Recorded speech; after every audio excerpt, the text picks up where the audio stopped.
Hi guys! Good PM, 8 PM na dito sa Seoul. Kaagising lang natin galing sa afternoon nap na natuloy hanggang 8 PM. So sayang naman yung gabi kung hindi tayo lalabas, diba? So this morning talagang nag-relax lang talaga kami, nagpahinga. Guys, hindi biro ang 14 hours na jet lag.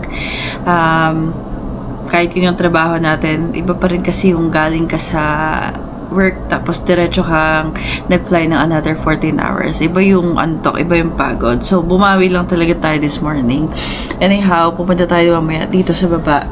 As you can see, yung location ng hotel natin is talagang, ito talaga madumi talaga tong salamin na to. So dito tayo sa Mas Clear.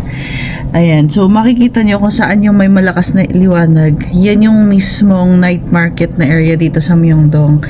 'Di ba? Ano siya, paikot. So mapapansin nyo, no? Very lit up itong areas na to. So, dito talaga yung maraming food stalls tsaka yung mga stores na open. So, bababa tayo dyan, guys. Hahabol tayo ng mga, street foods. Want something na fulfilling tsaka savory sa chan. So, hopefully may maabutan pa tayo mga kainan dyan. Ayun, sama ko kayo. And this morning nga pala, nag-try tayo. I-insert ko na lang yung pictures dito. Nag-try tayo ng soy marinated crab. Ang dami niyang mga side dishes. Very Korean, very local vibe. And worth the price naman siya. Sarap ng rice, ang sarap nung mga kasama niya. Kaya talagang nagbe-blend sila sa pag kumakain kayo, talagang they all complement each other. Anyhow, too much talking. Sama ko kayo, punta tayo, hanap tayo ng masarap na street food sa baba. Grabe ang haba ng hallway, guys. Medyo luma na tong building. As you guys can see, this is Megayori Hotel, by the way. Labas lang kami for a quick night market run. Kain lang tayo ng mga local food nila. And tomorrow maaga tayo for the tour. We are going for a big tour, which I'm so excited about. And yan, kung mag-stay kayo dito sa Megayori, a lot more and more time kasi sobrang antayan dito sa mga elevator.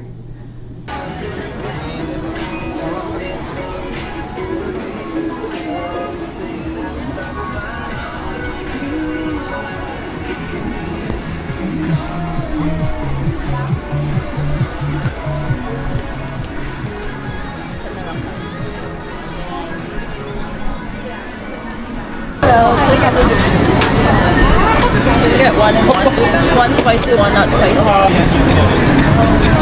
Not spicy? Thank you. Here. Oh, sorry. So this is the spicy one, right? Guys, ito yung spicy na odeng.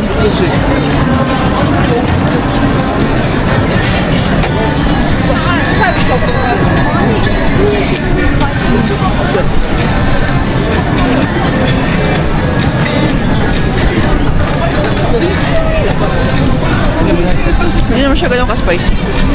Malakas ang kick niya.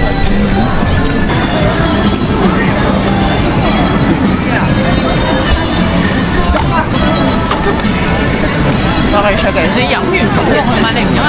It hits the spot, pero let's go for the next.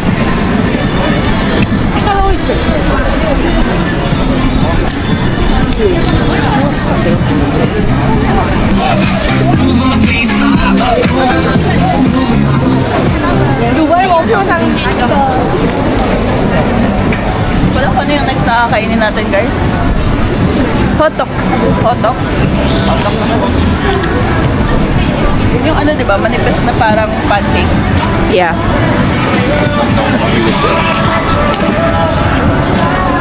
So may egg bread. Tikman natin yung egg bread. Go. You want it? Give it a try? Sure. Is it all the same? Yeah.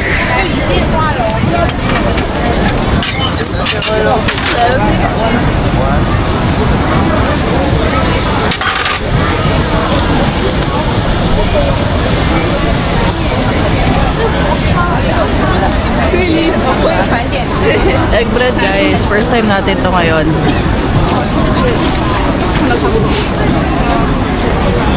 Try natin. Ano lasa?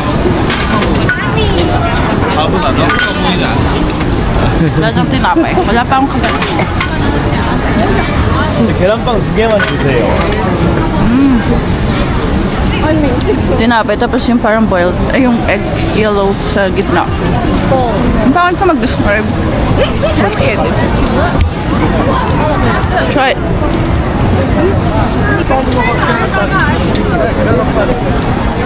Sarap.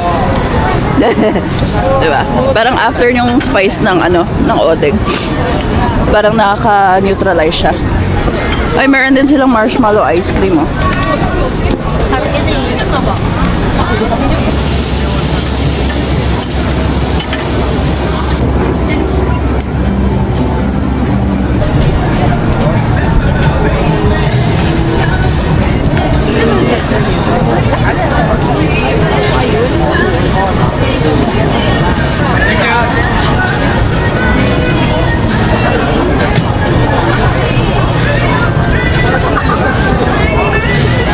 Thank you. Yes, for both, yeah.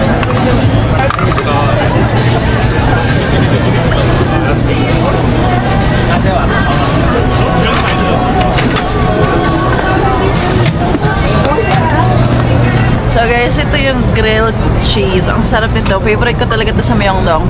Tignan mo, may condensed siya. Grilled cheese. Oh my God. Mainit nga lang, kaya ingat.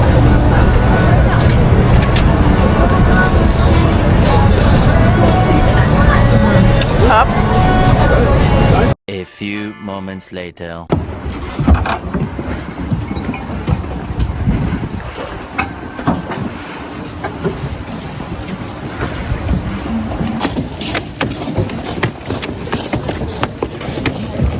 First up for the tour.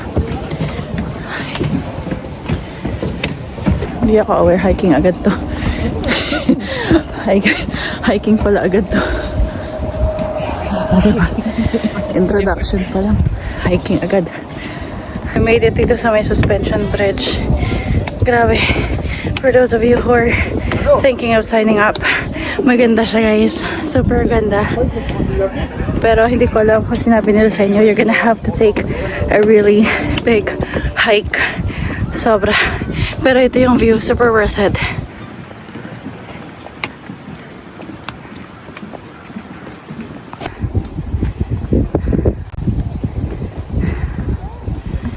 So may fears kayo of height or bridge.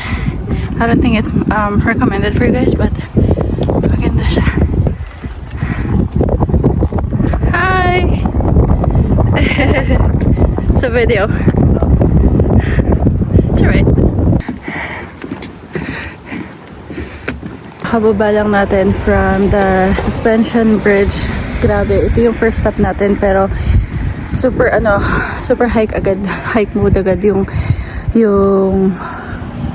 drama ni ate. So kung hindi kayo well fit or hindi kayo naka-wear ng comfortable clothing, guys, pag-isipan niyo mabuti. Ako na nagsabi sa inyo, it's only about 10 to 15 minute hike, pero kung hindi kayo prepared, parang ako, ilang beses tayo nagsistop in between kasi pataas siya. Ang daming few stairs, pero may mga parts din na flat. Hindi siya recommended. Personally, hindi ko siya i-recommend sa mga seniors, sa may mga sakit sa tuhod, sa may mga sakit sa katawan, and especially sa mga younger kids na naka-stroller or hindi kaya mag-hike or hindi nyo kayang buhatin yung kids nyo paakyat. Pag-isipan nyo to. Meron namang option na hindi kailangan i-take yung suspension bridge.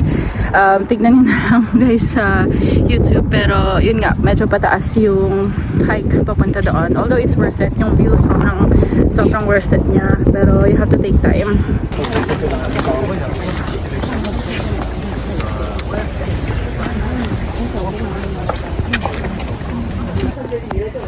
So this is the train wreck.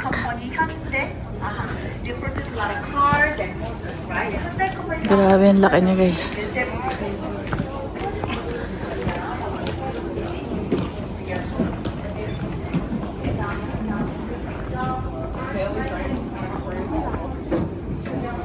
Hey everyone, so ayan, nakarating tayo dito sa viewing point, and grabe pala ang history pala dito guys, no? Talagang medyo bigat sa loob, pero it happens, and that's part of the history. Worth it itong tour kung mahilig kayo sa history, and especially if you want to know more about the division of North and South Korea. Medyo marami ring tourists now, and there are certain areas kung saan bawal tayo mag-take ng pictures or videos. Kaya makinig kayo mismo sa mga tour guides ninyo just to be safe na lang din, diba? So, ayun. Mag-stay tayo dito ng about an hour, and so far very calm. Marami din namang kainan dito, marami din souvenir shops, and may mga ito sa parang rooftop area. Dito kami nagtambay ngayon, so mas makikita mo yung mas malaking part ng buong area. So ayan, kung nandito kayo for the DMZ tour, come dito sa my third rooftop floor, and mas makikita nyo as a whole yung area.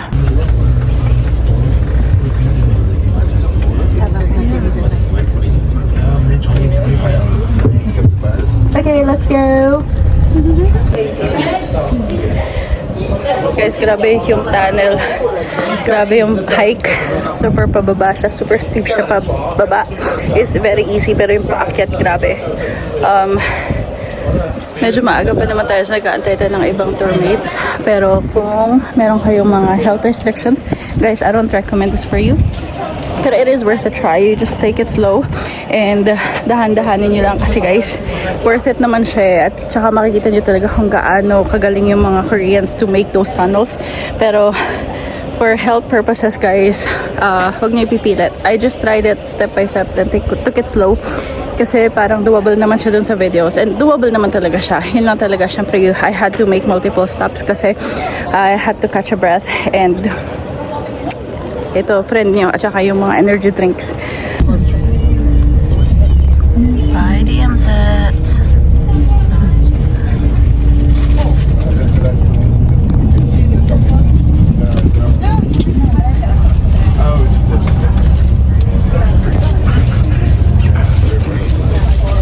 Last stop time guys. Balik na tayo sa city. Grabe yung pagod. Sobrang pagod. Okay, you find something good. Yeah, actually, thanks to you, I got to find. I